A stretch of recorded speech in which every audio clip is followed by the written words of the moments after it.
कुछ समय पहले की बात है। केरल के एक गांव में कन्हैया नाम का एक ईमानदार मछुआरा अपनी बूढ़ी माँ के साथ एक छोटी सी झोपड़ी में रहता था।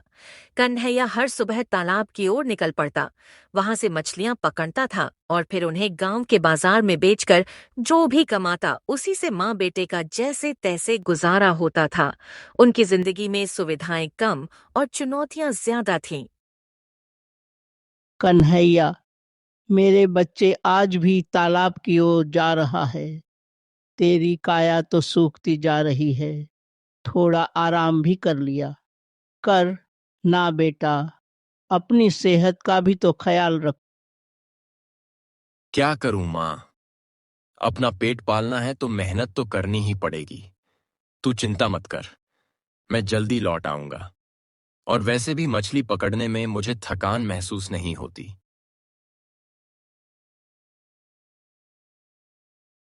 कन्हैया अपनी पुरानी फटी हुई जाल लेकर और रोज की तरह मछलियां पकड़ने तालाब की ओर निकल पड़ता है।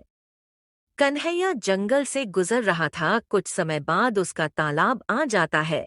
उसने अपना जाल बिछाया और मछलियां पकड़ने की तैयारी शुरू कर दी। मछलियां पकड़ते पकड़ते उसकी नजर थोड़ी दूर एक बूढ़े आदमी पर पड़ी, जो मुश्किल से मछली पकड़ने की कोशिश कर रहा था।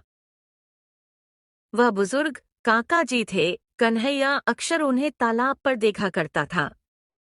काका, क्या बात है? आप इतने परेशान क्यों लग रहे हैं? अगर मैं किसी काम आ सकूं तो बेझिझक बताइए। अरे कन्हैया, बेटा क्या बताऊं, हाथ पैर अब पहले जैसे काम नहीं करते। घर पर चूल्हा बुझा पड़ा है। मछलियां पकड़नी थी, कोई भी जाल में नहीं आ रही। समझ नहीं आ रहा आज रात का खाना कैसे बनेगा। कन्हैया बिना एक पल भी सोचे अपने पास इकट्ठी की हुई मेहनत से पड़ी हुई मछलियों का एक अच्छा खासा झुंड उठाता है और काका को दे देता है। काका, आप बिल्कुल भी चिंता मत कीजिए, यह लीजिए। ये मेरी मछलियां हैं, आप इन्हें ले जाइए। आज आपका चूल्हा मेरी मछलियों से चलेगा।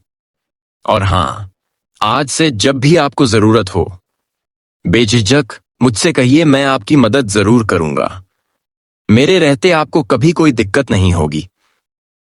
बुजुर्ग काका की आंखों में आंसू भर आते हैं। वह कन्हैया को गले लगा लेते हैं। उनकी आवाज दुख से भर जाती है। कन्हैया बेटा, तू सचमुच भगवान का भेजा हुआ फरिश्ता है। तेरी दयालुता का कोई मोल नहीं। भगवान तुझे हमेशा खुश रखे, तेरी हर मनोकामना पूरी करें। बूढ़े काका की मदद करके मन ही मन में कन्हैया बहुत खुश होता है। उसे लगता है आज उसकी दिन भर की मेहनत वसूल हो गई। गांव का बाजार पूरी रौनक पर है। कन्हैया अपनी मेहनत से पड़ी हुई मछलियां लेकर बाजार में पहुंचता है। भाइयों और बहनों, ताजी कटी हुई मछलियां ले लो, सबसे फ्रेश, सबसे बेहतरीन क्वालिटी की। यहाँ आइए, लीजिए, ताजा और अच्छी मछलियां ले जाइए। जल्दी कीजिए, भाव भी ऐसे कि दिल खुश हो जाए। मछलियां चाहिए, ले लो भाइयों। सीधे तालाब से लाई गई, बेहद अच्छी और फ्रेश। मौका हाथ से न जाने दे। बहुत सस्ते दाम में लीजिए। कुछ लोग कन्हैया की आवाज सुनकर उसकी तरफ देखते हैं। तभी मूछवारों का सरदार अपने 2 चमचों के साथ आता है।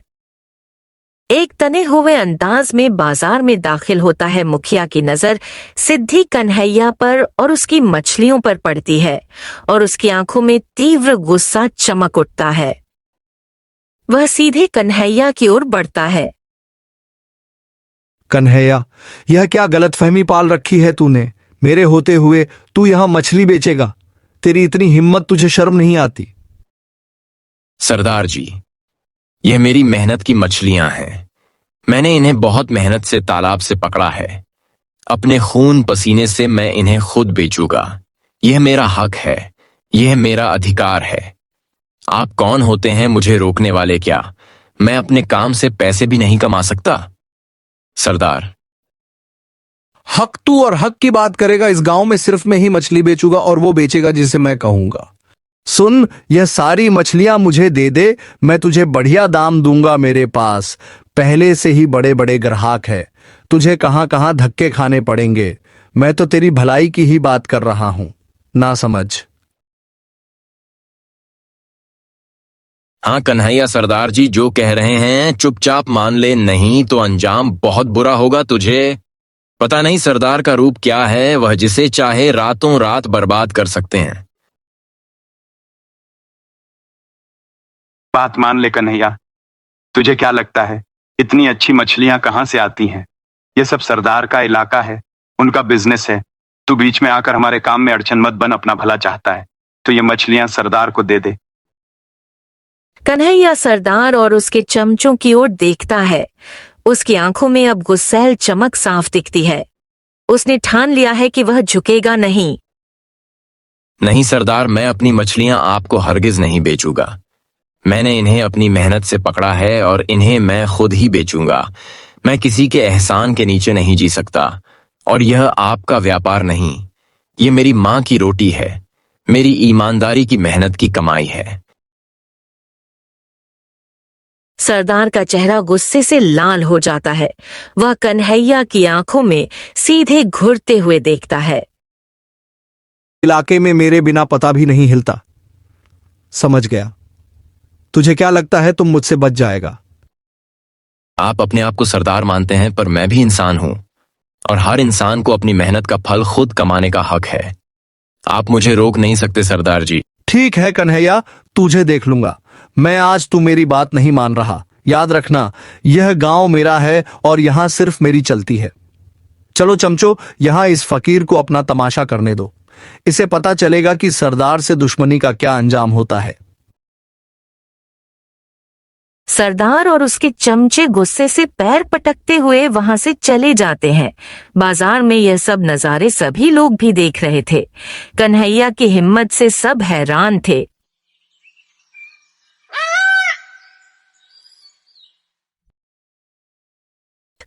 कन्हैया मछली बेचकर जंगल के रास्ते से घर की तरफ जा रहा था। सूरज ढल रहा है। तभी उसे अचानक से एक झाड़ी के पीछे से कुछ आवाज सुनाई देती है।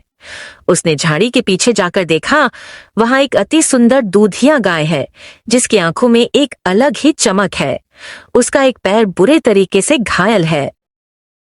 तुझे क्या हुआ मेरी प्यारी? इतनी सुंदर गाय और ऐसे घायल पड़ी है, कौन तुझे इस हालत में छोड़ गया? कन्हैया धीरे धीरे बड़े प्यार से गाय को सहारा देकर अपने घर की तरफ ले चलता है। गाय भी कन्हैया के साथ बिना किसी हिचक के साथ चल पड़ती है। गाय को अपने घर ले आता है। माँ गाय को देखकर एक पल के लिए हैरान होती है, पर अपने बेटे की दयालुता देखकर उसके चेहरे पर खुशी की चमक आ जाती है। कन्हैया, यह गाय कहाँ से लाया? इतनी सुंदर मैंने अपने जीवन में कभी नहीं देखी। पर बेटा, हम इसका पेट कैसे भरेंगे? अपना तो मुश्किल से गुजारा होता है। मां, यह जंगल में घायल पड़ी थी, मैंने इसका इलाज किया है। कोई भी बेजुबान जीव तकलीफ में हो तो उसे सहारा देना हमारा धर्म है। मां, आप चिंता मत करो, भगवान है ना, सब देखने के लिए यह गाय यही रहेगी हमारे साथ। क्या नाम रखे इसका? गोरा रख दूं? यह तो गोरा मैया जैसी ही गोरी है। हाँ, इसका नाम गोरा ठीक है। बड़ी प्यारी है। तेरा नेक दिल ही तो है जो ऐसी अच्छी चीज तेरी ओर खींचता है। रात का समय था। माँ और कन्हैया अपने दिन भर की घटनाओं को याद कर रहे थे। खासकर सरदार की धमकियों को उन्हें पूरा विश्वास था कि उनकी ईमानदारी और दयालुता एक दिन जरूर रंग लाएगी। कन्हैया बेटा, तू कितना नेक दिल है। आज उस बुजुर्ग काका को अपनी मछलियां दे दी और खुद इतनी मेहनत करता है। पर यह सरदार, इसका तो अन्याय बढ़ता जा रहा है। आज बाजार में उसने तुझे सरेआम धमकाया और तो और तुझ पर लाठी भी उठाई। मेरा दिल घबरा रहा है बेटा, यह सब देखकर। मां, बिल्कुल चिंता मत करो। उस सरदार की धमकियों और उसकी एक लाठी से क्या होगा? ईमानदारी की राह पर चलने वालों को थोड़ी बहुत मुश्किल तो आती है, पर आप देखना मां, भगवान सब देखते हैं, किसी के साथ बुरा नहीं करते और ना ही अन्याय को बर्दाश्त करते हैं। हाँ बेटा, तू सही कहता है। मैंने अपनी पूरी जिंदगी में हमेशा यही देखा है कि जो इंसान ईमानदारी से अपना काम करता है और सच्चे दिल से दूसरों की मदद करता है, उसकी मदद खुद भगवान करते हैं। आज शायद हम इस दुनिया की नज़रों में गरीब है, पर दिल की अमीर है हमारा। यह दिल ही तो हमारी सबसे बड़ी दौलत है। बिल्कुल माँ, आज शायद हमारे पास दुनिया की चीज ज्यादा नहीं है, पर एक दिन जरूर आएगा जब हमारी जिंदगी भी बदलेगी, जब हम सिर्फ अपना ही नहीं और ज्यादा जरूरतमंदों की मदद कर पाएंगे। मेरा सपना है माँ, इस गांव में कोई भी बच्चा अनपढ़ ना रहे, कोई भूखा ना सोए। मैं इस गांव को खुशहाल देखना चाहता हूं। तेरा यह सपना जरूर पूरा होगा कन्हैया। मुझे तुझ पर पूरा यकीन है, क्योंकि तू सिर्फ अपने बारे में नहीं सोचता। तेरा दिल बहुत नेक है। बस ऐसे ही सच्चे रहना, ईमानदारी से काम करते रहना और हमेशा लोगों की मदद करते रहना। भगवान श्री कृष्णा जो गायों और गरीबों के रखवाले हैं, वह हमारी जरूर सुनेंगे। उन दोनों माँ बेटे की हर बात, हर भावना को घर के बाहर बंधी गोरा गाय बड़े ध्यान से सुन रही थी। उसके कानों से कोई भी शब्द नहीं छूटा, जैसे वह सिर्फ सुन ही नहीं रही थी, बल्कि हर बात को समझ भी रही थी। अंधेरे में भी उसकी आंखों में एक गहरी समझदारी और भाव दिख रहा था। जब मन भगवान श्री कृष्ण जो गाय और गरीबों के रखवाले हैं, वह हमारी सुनेंगे जरूर कहती है, तो गोरा एक लंबी और गहरी सांस लेती है और उसकी आंखों में एक अनोखी चमत्कारी चमक आती है, मानो उसने कोई निश्चय कर लिया हो। सुबह का वक्त था। कन्हैया अपनी माँ के साथ उठा और अपने रोजमर्रा के कामों में जुट गया। जैसे ही कन्हैया आहते में बाहर आया, उसकी आंखें एक पल के लिए खुली की खुली रह गईं। गोरा जो कल रात तक एक घायल गाय थी, अब बिल्कुल ठीक और ऊर्जावान दिख रही है। और सबसे बड़ी बात, उसके पैरों के पास जमीन पर एक बेहतरीन मछलियों का झुंड पड़ा है, जिससे हल्की हल्की सुगंध आ रही है। मारे ओ माँ, बाहर आओ, देखो ये क्या है। माँ जल्दी से बाहर आती है और इतनी सारी मछलियों को देखकर हैरान हो जाती है। अरे, यह क्या है? यह मछलियां तो बहुत अच्छी लग रही है, इतनी सफाई से रखी है, और यह गोरा के पास कैसे आ गई? माँ, मुझे लगता है यह सब गोरा का ही कमाल है। कल रात हम जो बातें कर रहे थे, वह गोरा ने सब सुनी होगी। उसने हमारी परेशानी समझी। यह कोई मामूली गाय नहीं है, यह तो साक्षात देवी है, यह तो हमारी लक्ष्मी है। सचमुच कन्हैया, भगवान ने हमारी सुन ली। यह गोरा मैया ही है जो हमारी मदद के लिए आई है। माँ की आंखों में खुशी के आंसू आ जाते हैं। वह गोरा का शुक्रिया अदा करती है। हर सुबह जब कन्हैया अपनी आंख खोलता, तो गोरा उसके आहते में खड़ी मिलती। उसके पैरों के पास हमेशा के जैसे बेहतरीन मछलियों का झुंड रखा होता था। कन्हैया ने धीरे धीरे उन मछलियों को बेचना शुरू किया।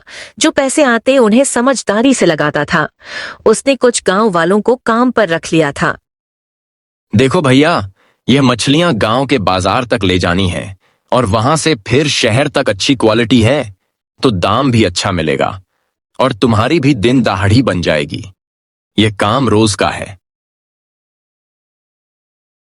धीरे धीरे कन्हैया का काम बढ़ता गया। घर में अब खुशहाली थी। माँ के चेहरे पर हमेशा मुस्कान रहती। कन्हैया देखो तो इसको गोरा गाय का क्या कमाल। जब से आई है हमारी किस्मत ही बदल गई है, और तू तो अब पूरे गांव का मसीहा बन गया है बेटा। माँ, यह सिर्फ गाय ही नहीं है तो हमारी लक्ष्मी है। और माँ, ये सब तो भगवान ही की देन है। जो हम दूसरों के काम आ पाते हैं, उनकी मदद कर पाते हैं। लेकिन कन्हैया सिर्फ अपने लिए ही नहीं जीता था, उसकी दयालुता और भी बढ़ गई थी। एक दिन कन्हैया ने देखा कि छोटे छोटे बच्चे स्कूल नहीं जा पा रहे थे। आप लोग चिंता मत कीजिए, मैं आपके बच्चों की फीस भर दूंगा। पढ़ाई तो सबका हक है और कोई बच्चा शिक्षा से वंचित नहीं रहना चाहिए। पूरे गांव में कन्हैया का नाम और उसकी नेक दिली की चर्चा होने लगी। लोग उसकी इज्जत करते थे और उसे अपना हीरो मानते थे। कन्हैया की बढ़ती सीरत और खुशहाली से सरदार के दिल में जलन भर दी। सरदार अपने चमचों के साथ गांव के चौराहे पर बैठा है। वह कन्हैया के घर की बढ़ती आमदनी और उसकी गांव में बढ़ती इज्जत देखकर अत्यंत जल रहा है। कन्हैया अचानक इतना अमीर कैसे हो गया? कल तक तो जंगल में धूल फाकता फिरता था। आज उसके पास मछली बेचने के लिए अपने खुद के आदमी हैं। उसकी मछलियां मुझसे भी अच्छी बिकती हैं और लोग भी सिर्फ उसी की बड़ाई करते हैं। जरूर इसके पीछे कोई गहरा राज है। सरदार, सुना है उसके पास एक चमत्कारी गाय है। गांव वाले कहते हैं वही गाय सारा कमाल कर रही है। कहते हैं वह रोज सुबह अपने आप एक मछलियों का झुंड देती है और उसी के दम पर कन्हैया ने कई लोगों की मदद भी की है। चमत्कारी गाय? तो ये बात है। मैं उस गाय को लेकर रहूंगा, फिर देखना मेरी किस्मत कैसे चमकती है। मैं गांव का राजा बन जाऊंगा। किसी भी कीमत पर वह गाय मेरी होगी। यह कन्हैया की इतनी नेक दिल्ली और परोपकारी मुझे बिल्कुल पसंद नहीं। यह सब मेरे रास्ते का कांटा है। आधी रात का समय है। कन्हैया और उसकी मां गहरी नींद में सो रहे हैं। सरदार अपने दोनों चमचों के साथ चुपके से कन्हैया के घर में घुसता है। खामोशी से आहते की ओर बढ़ते हैं जहां गोरा गाय बंधी हुई है। गोरा एक पल के लिए उठकर उन्हें देखती है, पर कोई विरोध नहीं करती। वह चुपचाप उनके साथ चल देती है। सरदार और चमचे गोरा को लेकर अंधेरे में गायब हो जाते हैं। सूरज की पहली किरण फिर कन्हैया की झोपड़ी में पड़ती है। कन्हैया अपनी नींद से जगाता है और उसकी आंखें सीधे उसी जगह पर जाती हैं जहां गोरा रोज सुबह खड़ी होती थी, पर आज गोरा वहां नहीं है। कन्हैया एक पल के लिए घबरा जाता है। माँ गोरा कहाँ है? गोरा गोरा, माँ गोरा यहाँ नहीं है। मैंने उसे यही बांधा था। अरे कहाँ चली गई? मेरा तो दिल बैठा जा रहा है। माँ भी कन्हैया की आवाज सुनकर उठकर बाहर आती है। वह भी खाली जगह देखकर सन्न रह जाती है। कौन ले गया हमारी गोरा को? किसने हमारी खुशियां छीन ली? हमारी किस्मत ही उजड़ गई। कन्हैया, अब क्या होगा? हम कैसे रहेंगे? दोनों की आंखों में एक साथ चिंता और दुख उतर आता है। कन्हैया तुरंत गांव की तरफ जाता है। वह हर घर का दरवाजा खटखटाता है, हर गली में गोरा को ढूंढता है, पर कोई फायदा नहीं।